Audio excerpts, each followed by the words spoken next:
Donc, il faut le rappeler, hein, c'est une obligation pour le locataire de continuer, même en cette période de confinement, de respecter le contrat et donc de régler le loyer et les provisions de charges telles qu'elles sont prévues dans le contrat.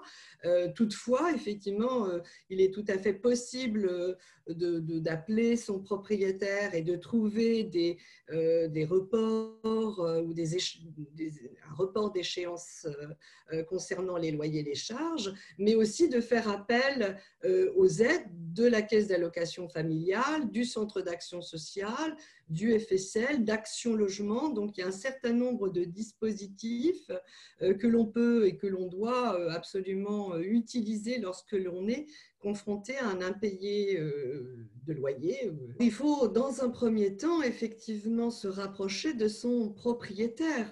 Lorsque l'on n'a pas pu déménager d'un logement parce qu'on avait donné congé ou qu'on avait reçu congé, on est occupant sans droit ni titre, mais pour autant on occupe le logement, on a la jouissance de ce logement, donc malheureusement on ne peut pas dire que le loyer ne doit pas être payé, ça va être une indemnité d'occupation, et ce qui est conseillé dans ces cas-là, c'est effectivement de se rapprocher du propriétaire, de négocier éventuellement une convention d'occupation temporaire pour formaliser les relations qui ne sont plus des relations dans le contrat, mais en dehors du contrat.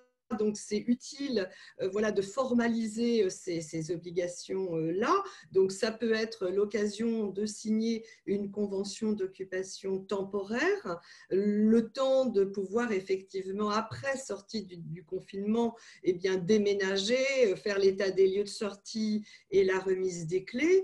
Quant au logement qu'on devait intégrer, ben, le problème va se poser si le contrat a été fait et si les clés ont été remises.